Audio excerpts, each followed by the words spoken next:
It's such a gift to have these two chefs here. And now it is my sheer joy, pleasure, delight to introduce the chefs.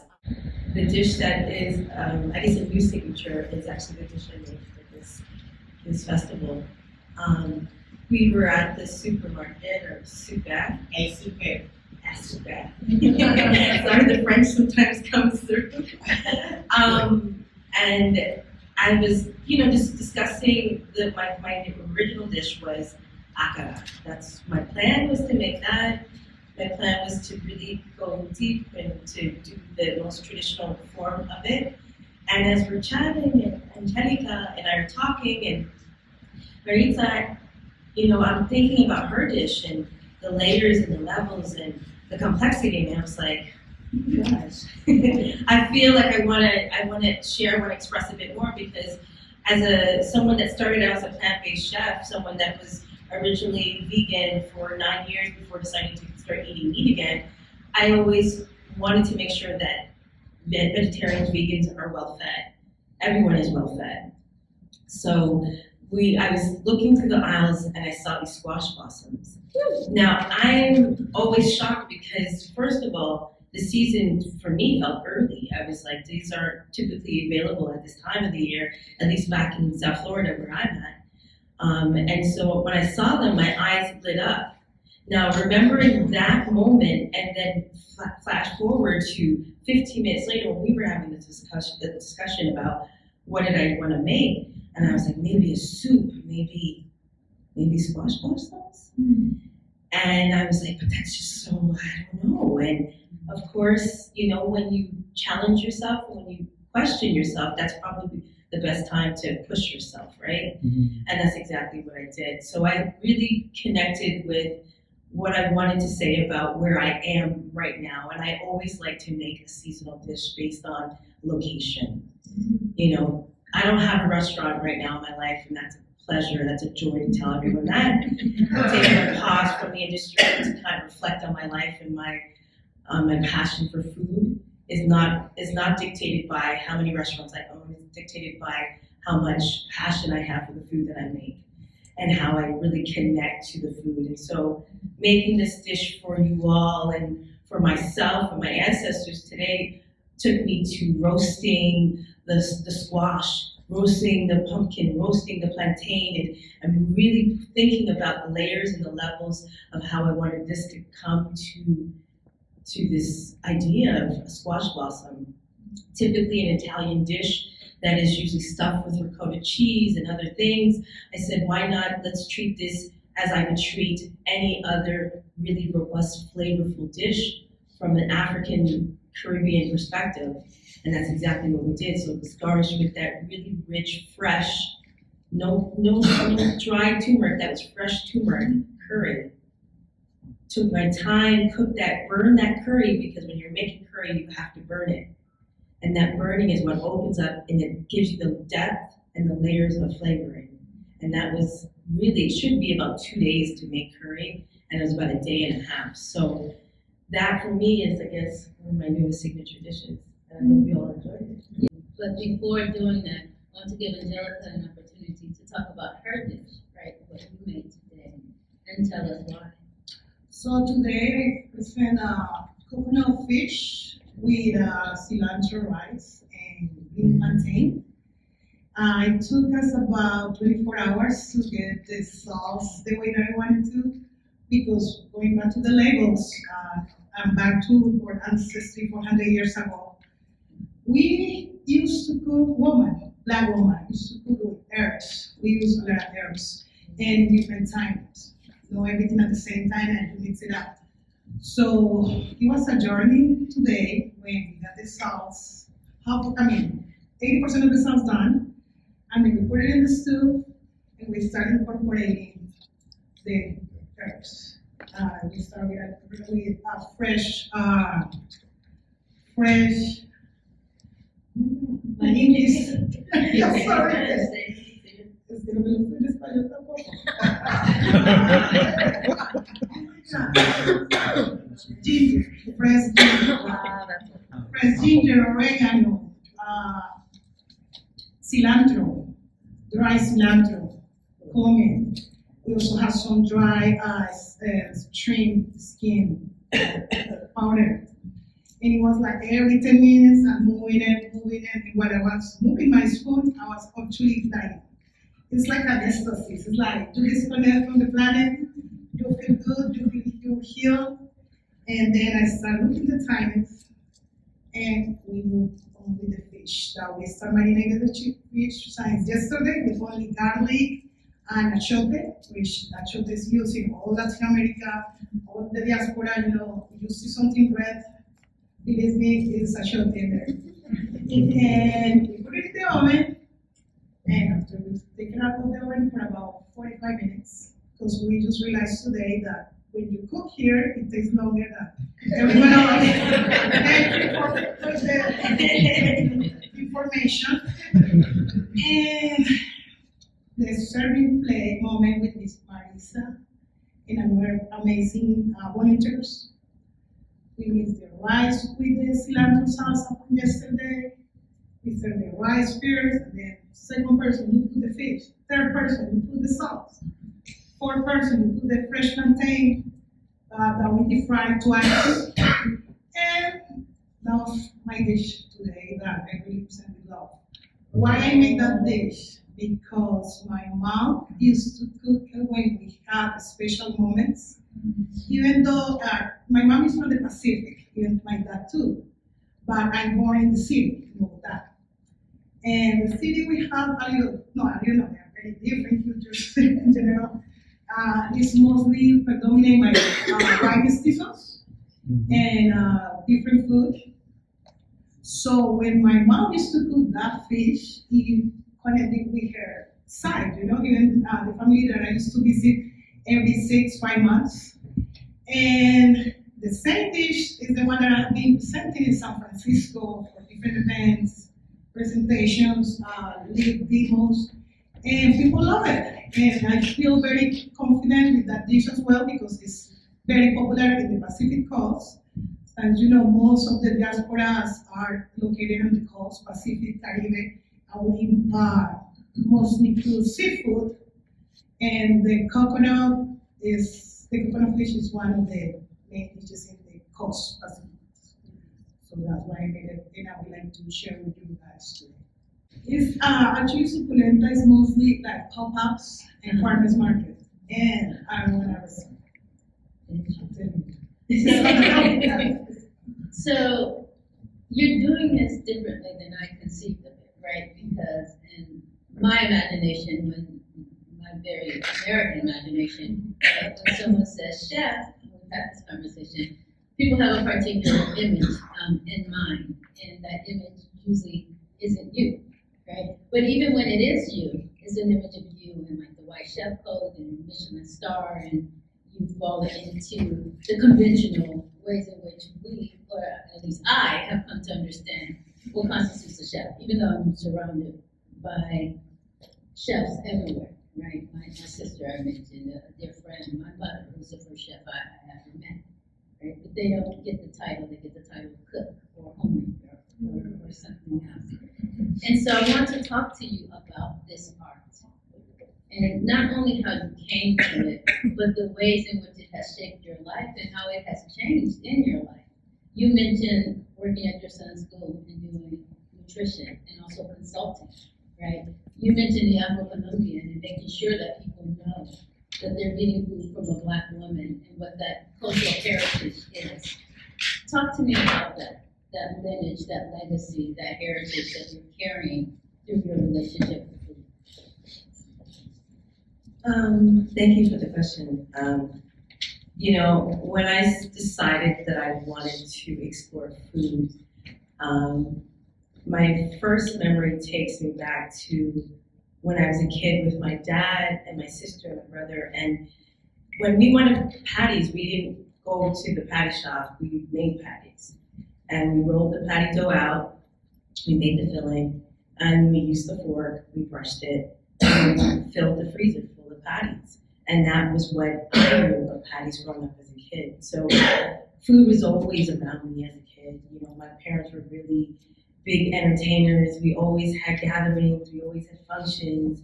There was always Peter Tosh, Bob Marley, something on the radio, somebody at the DJ deck. There's always a rebel in the room. There's always a Winston coming through. You know, it was always that. And for me, food is always what connects me to my mother and what connects me to my father, and now what connects me to everything that I'm about. You know, I didn't start out, you know, as, you know, wanting to be a chef from when I was young. Even though I was always cooking, you know, becoming a chef was a little later in my life, after working in a very different industry and then deciding to become a chef at the age of 30, which was pretty outside of what most people do, you know. But I was fearless. And when I told my dad I wanted to be a chef, he was like, why would you want to do that? That's the worst thing I could ever imagine for my daughter. And I don't think I really understood that until probably 2020, when we had to shut our doors of our last restaurant. In my career, I've had 3 restaurants, and each restaurant, we've had to choose to close the doors. And that decision to close the restaurant was disheartening, and it was also humbling, and it was also, you know, a moment of like reflecting in of like, what is this all for? Are we still creating the things that we've been wanting to do? Are we creating the experiences that our guests are feeling? Because we're not living. There is no work-life balance. I don't see my son, I don't see my partner, I don't see my friends. I don't understand how did I get so far deep into something that I love so much, but yet it takes so much from me. And I think, you know, when I, you know, think about the first chef that I actually worked for, his name was Abdul. And Abdul, you know, trained me, Senegalese chef, first African chef, first chef I really had a chance to like work with, but understanding the flavors from the continent and understanding the flavors that weren't so familiar to me, but I knew it when I would find my way back, and he was the first person that, you know, taught me how to make akara. And that's why I make it to this day, because of Abdul. But I remember the day that I said to him that I was leaving the restaurant. I had been there for about a year, and I had an opportunity to work at another restaurant that I thought was bigger, and maybe faster, maybe a little bit more profile or whatever. You know, we were a small mom and pop corner restaurant, but we were one of the biggest restaurants in Brooklyn. You know, he was probably the first Michelin star African chef in New York at the time.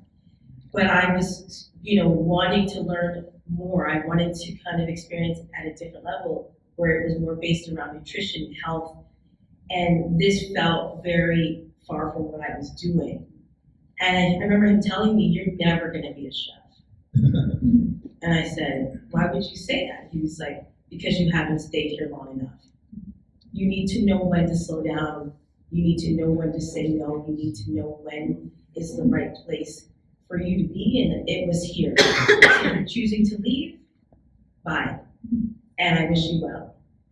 And it was really hard because I had given so much of my life and my work and my commitment. Even though it was a year, I was there 7 days a week, because that's what you do for something that you're, you know, just learning. And I remember I opened the first restaurant and I sent him a message, you know, over Facebook that said, "Chef, I just want to let you know I am not a chef, but I am a cook, and my partner and I just opened our first restaurant. And it has been an honor to understand what you meant, and I think I understand what you meant by that now in my life." And you know, it's hard to figure out when you're in it, because sometimes you're just so deep in it and you can't see anything. And a lot of that is because of a lot of the noise, a lot of the distractions, a lot of the things that people are telling you that you should be doing and you're not doing more of. And I think right now, having an opportunity to look outside and to imagine what is next for myself and my dream of continuing to cook, it looks pretty bright. The first time I came to the United States, I was 15 years old. That was my quinceañera present. I was 16, sweet 16. And I'm so San Francisco, and I say, wow, I have to move here. Somehow, I have to move here. So yes, I moved there, and I did my career in the tech field. I was doing network security. I was making money, but I wasn't happy. I was like, I'm missing something. And that missing part was that I was always cooking, but just for family, friends. And I was like, you know what? I'm not going to the culinary school, but I'm going to start getting gigs. So there is an application called Parade, and every weekend they were looking for cooks, preps, people to help in the kitchen. So that gave me the opportunity to meet and learn from a lot of chefs with different personalities, especially men, Mexicans, cállate,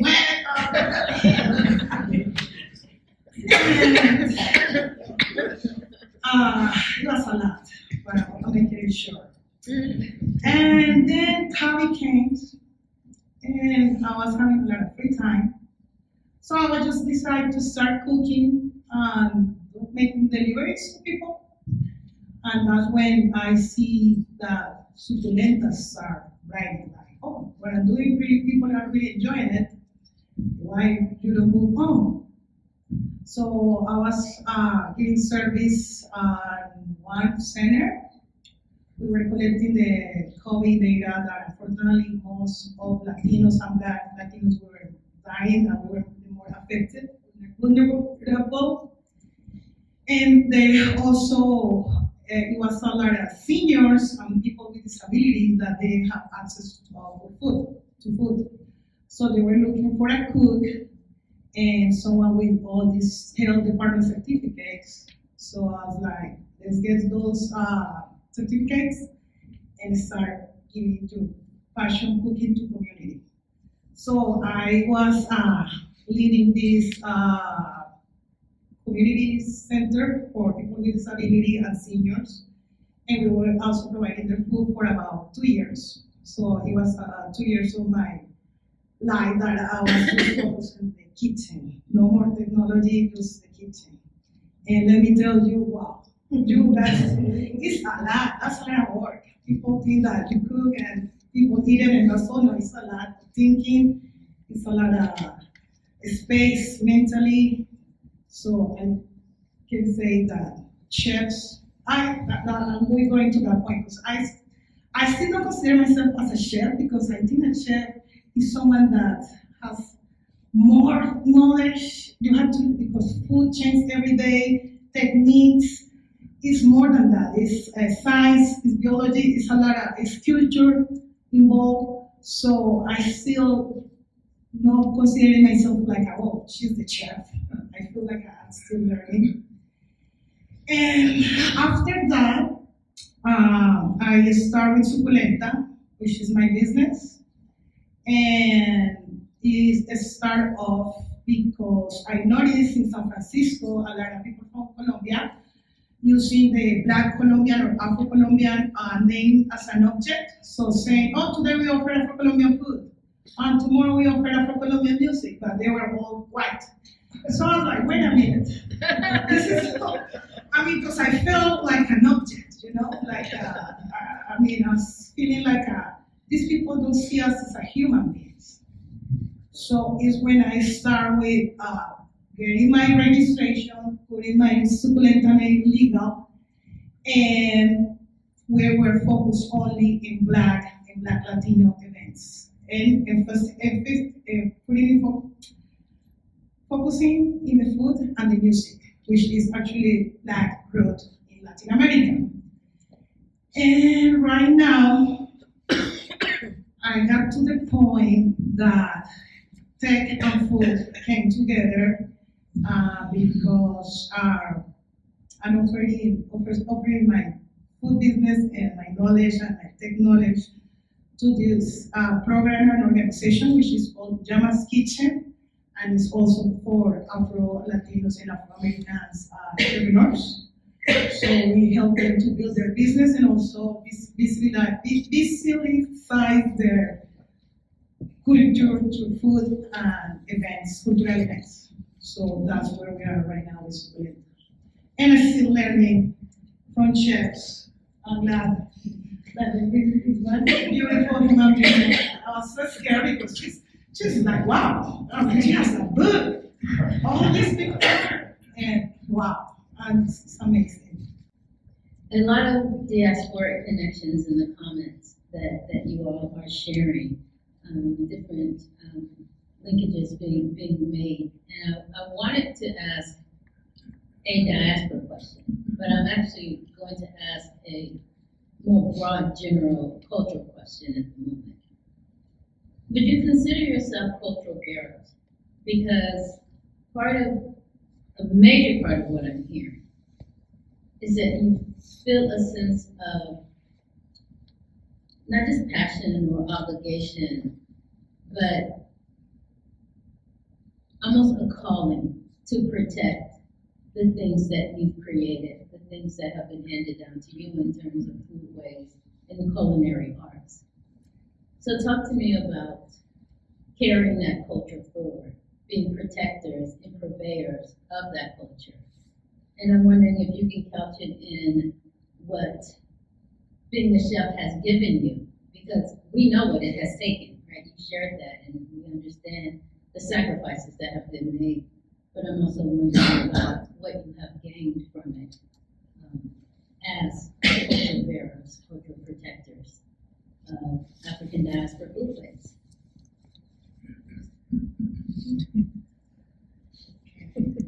So I just want to share with you an anecdote that I have. It's very simple. With this history that I tell everybody, and I'm proud of that, the Afro-Colombian empanadas. So usually the empanadas in Colombia and Latin America, they are made with yellow corn, and they look yellow. And one day I had the opportunity to work with this amazing chef. He's from Mexico, Jose Alvarez, and he was playing a lot with the corn, blue corn, with cachote. So I was like, let me try brown empanadas. So we start mixing the corn, also powder, chili powder, and pimenton, which is chili peppers, we put in powder. And it happens that they turn just like my tongue, brown. And I was like, I'm gonna start making this vegan and vegetarian Afro-Colombian empanadas. Because when I live in San Francisco, it's a vegan community, and it happened that they are the most, we can say, wealthy. They have more access. And I was like, this is a good way to show people and to defend what I'm trying to defend and live, being coherent as a Afro-Colombian. So I think that the chef line and skills gave me the opportunity to show that, to create it, and also it's giving a clear message. We actually are more than objects. We are given a food. Period. It's alive. You know, having taken this time to really reflect on all of the work that I've done in my career, the first restaurant was Saturday Dinette, and we focused on comfort food. You know, I think for me, it's always about paying homage to before. It's always paying homage to the past. It's paying homage to the present and the future. And so we reflected on the history of, you know, what diners represented in communities, going as far back to, you know, the civil rights movement. And so the walls of our diner were covered with photographs from that era, from Woolworths to Dr. King's police shot, his arrest, a picture, to just numerous moments in history, just to remind our guests of like where you're at and what this food is not just here to nourish you and feed you, but it's also here to teach you and educate you. And I think that's something that people were always a little intimidated and taken aback by, because they were like, why is Dr. King staring at me with holding up a number in front of him? And it gives the people an opportunity to just ask the question to our servers and our team. And as someone that understands the importance of educating and training and learning and exposing people, I think it was an opportunity for myself to also continue to go further and deeper into this work. So that took me on many journeys. It allowed me now, with not having a brick and mortar space, to be able to have a monthly membership. So I have a monthly membership that I offer to anyone that's interested on Suzanne Barr Food. And what we do is we talk about the cultural connections of recipes. Why do we do that? Is because it's important for you to know why and how that food got to this place, how it got to this continent, how it got to the state, the city, how far it traveled, making the connection to why cod, it was the commodity that made it to the Caribbean, and why, or when the ships in the 1800s were leaving from the east coast of Nova Scotia and they went down to the Caribbean, why were they salted? Understanding that connection, understanding in the 1980s when there was patties, there was a patty war, and it was basically the Canadian government was going against the Jamaican establishments, patty shops, because they were banning patties to be called patties. So this is the type of information that we are offering. This is the type of information that for me is enriching, it's enlightening, it's hopefully educating those if they're willing to listen and learn. And most of the time folks are listening, but I want them to go further on their own. You know, I'm giving you just a glimpse, and I'm hoping that they will continue to educate themselves, but it's something that I really feel is going to be a big part of my continued work.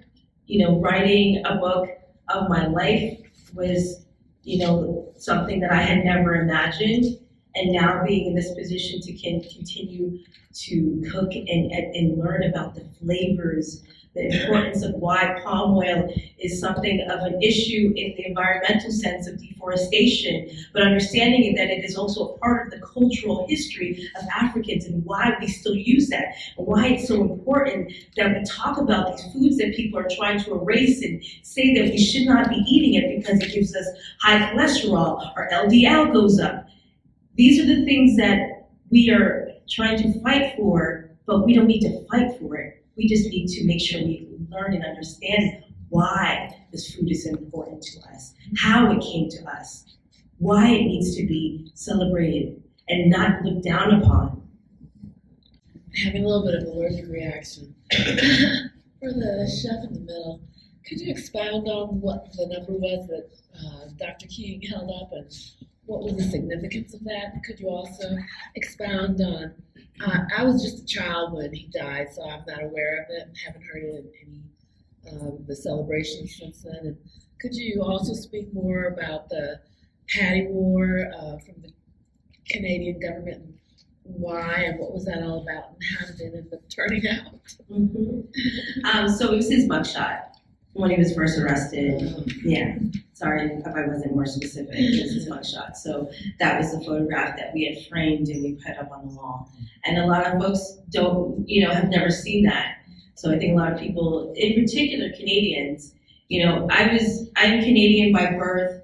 Both parents are Jamaican. Let me actually get a real understanding. Both of my parents are Jamaican, and much like most Jamaicans, we are part of the Commonwealth from the 1900s.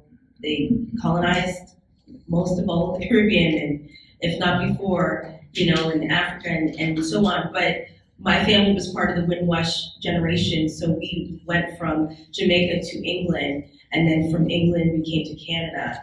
And then I was born, and then I grew up in the U.S. So for me, I have a strong connection to U.S. history and understanding what's happening in the U.S., but also I have a very strong understanding because I did live in Canada for 10 years of my adult life, which is where I opened my restaurant. So that portrait was something that was one of many that were on our walls that were really special and important. I mean, my husband happens to be a non-person of color, and so to have this non-person of color person and this Black woman, majority of the times our guests thought that he was the owner and he was the chef. When in doubt, it was my money that actually bought that restaurant and opened that restaurant.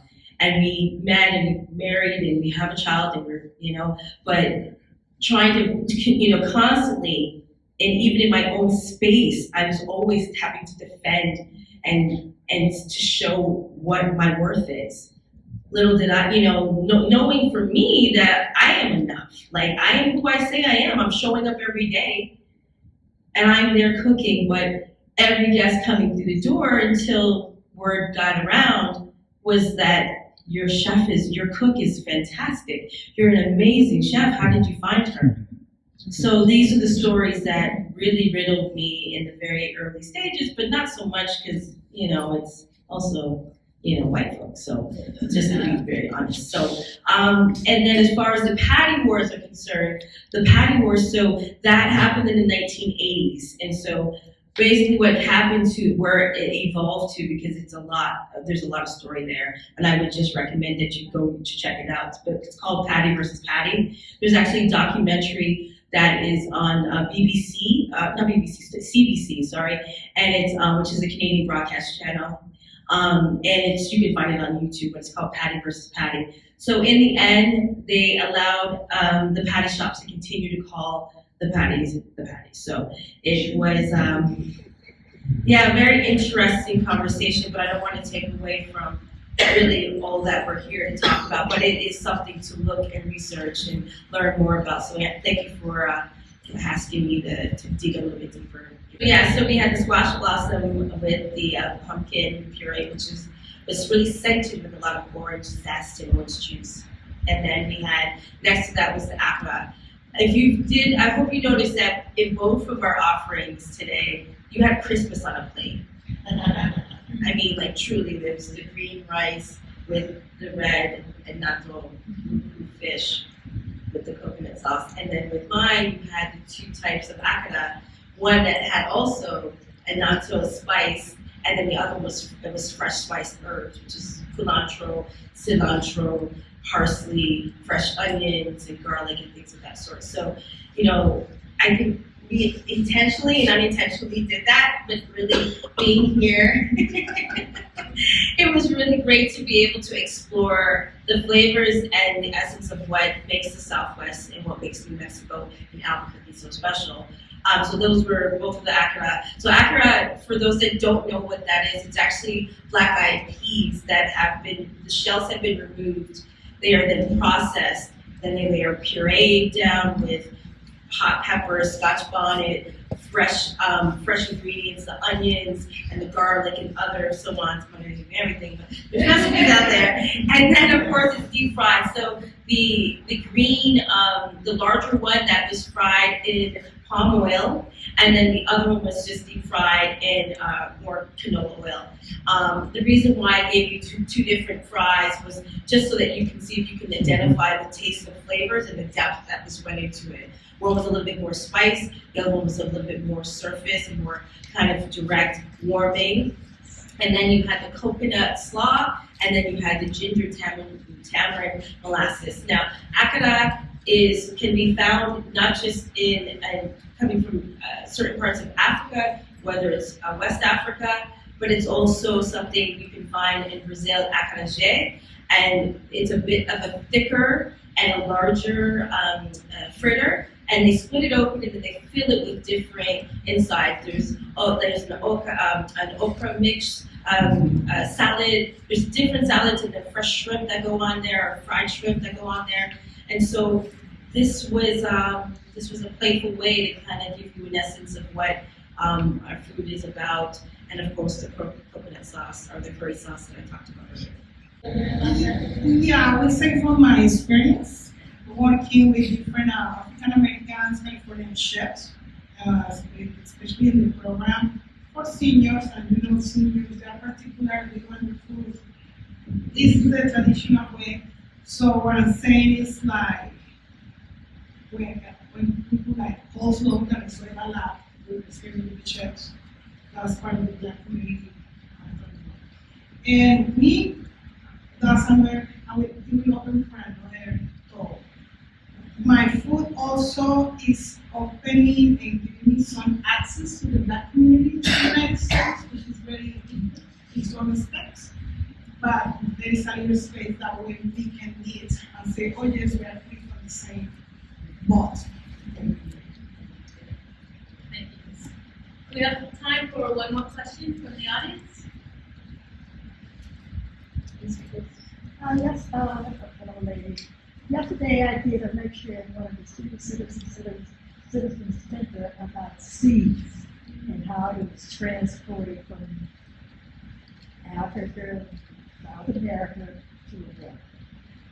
So the way we did about us imported, I guess, seeds, we did it through our hair. So maybe when we did the kids were going to be transported, sold to slavery, they sowed seeds in their hair and then seeds that into the foods made from the seeds. Absolutely. I want to just make sure that I understood that you were speaking specifically about the history of sowing seeds in our hair when we were talking about transatlantic. I think we were talking about it earlier. No, I just add a little comment that actually the seeds they were from in Palenque, Colombia, when they started doing that with seasonal grapes, and also mapping the scapes on their hair. So the seeds part started in Colombia.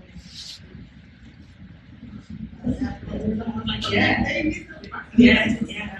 And they were just, they actually showed an image in the film, Farming Wild Black, the image of the black eyed pea, and it really brought me home, and that's when we were creating that technical, which I did not know. So, We have all the diaspora images happening up here. And Mama Cat, your question. My question to each of you is, what would you like us to remember? There was one thing that one has always remembered to do around food, a taste or a thing that you do, like making better. What would be one thing you would want us to continue to pass on?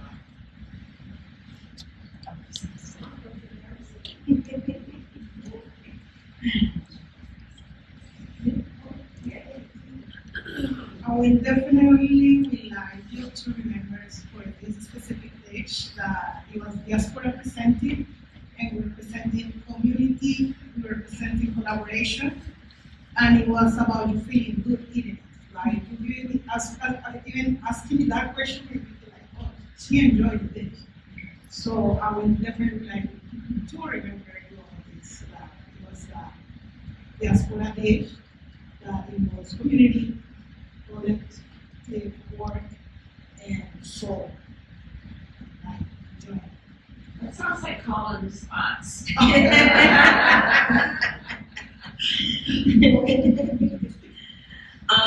have kind of a long-winded answer for that one, but I guess I could start with saying that I want you to always remember that our food is enough, and it has always been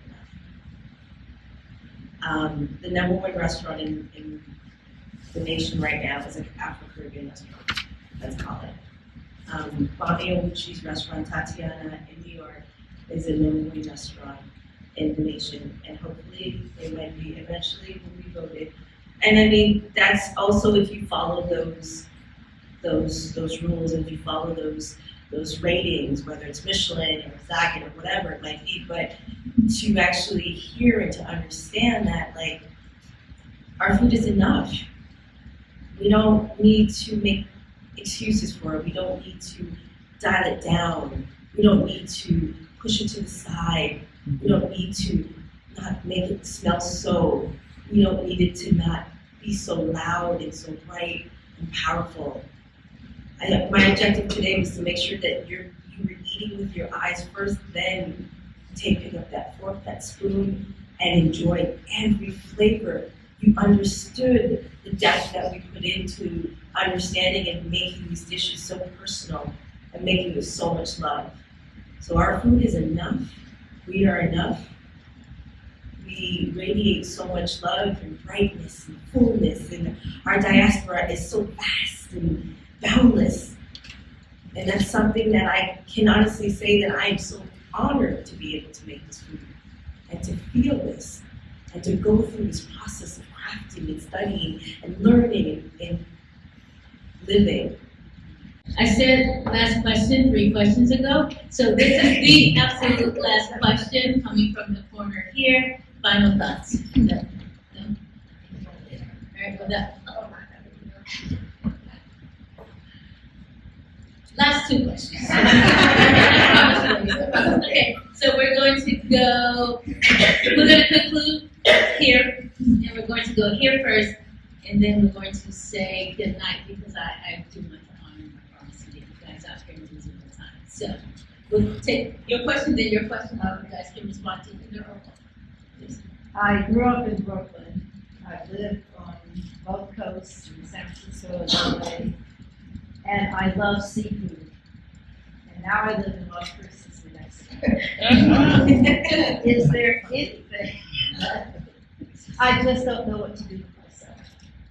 In shrimp, I mean, you can get frozen shrimp, but it's just not enough. So what would you suggest for a coastal child? Coastal child who's landlocked. Yes. Okay, last question here. Next to Todd. Yes, we're taking your question now. Excuse me. Yes, I just wanted to make a remark about, I'm from Cameroon, West Africa. So I wanted to make a remark about our food, what you said about our food being okay, especially something like palm oil, where you hear all the negativity that comes from different parts of the cooking industry and the Western world about palm oil and some of the ingredients that we use for cooking. And those ingredients are what has sustained us over the years. And I think, I still believe African cuisine is still the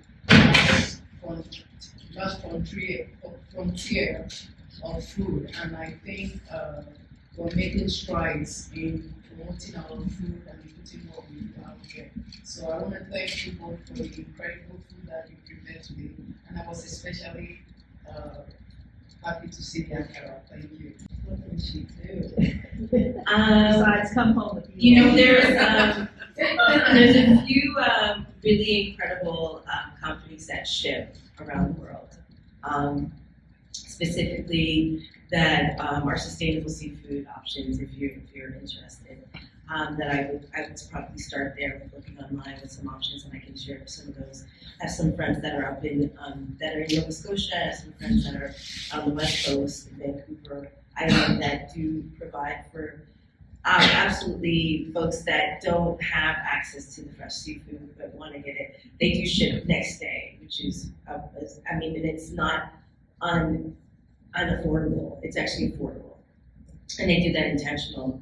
And they're both owned by women, and it's something of an option that I would say immediately. And then the other option I would say is, Chef, please jump in here. Based on my experience of the last 64 hours I have been here, first time ever, I would recommend you to go to the Mexican super that we went to, where we get the fish.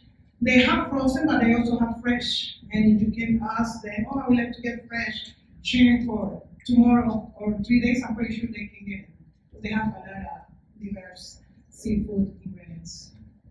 Super, isn't it? That's so good. Yeah. And actually, I want to add one more thing. It's okay. Growing up, my dad, we always had, growing up in South Florida, we had access to fresh fish, but my dad was also a big fan of canned mackerel, sardines, and these were ways of being able to enjoy back home food. And so finding the flavors, if that's what you're seeking, there's always a way to find the flavors. To find the product, and that there's also a way to find the product, but I guess it's about finding the things that really resonate for you and figuring out what that is for you. So understanding it's gonna be a part of your journey of really kind of identifying what you're most craving and longing for, and being able to find your happy place with what you would enjoy the most. But I always turn to a can of sardines because it does remind me of home, and it reminds me of my dad when I'm not necessarily having fresh fish at my fingertips, which is not a lot. And that to me just feels like home. Thank you. That's a beautiful place to stop. I want to thank our wonderful guests for not only feeding our stomachs, but also feeding our souls. So Angelica and Suzanne,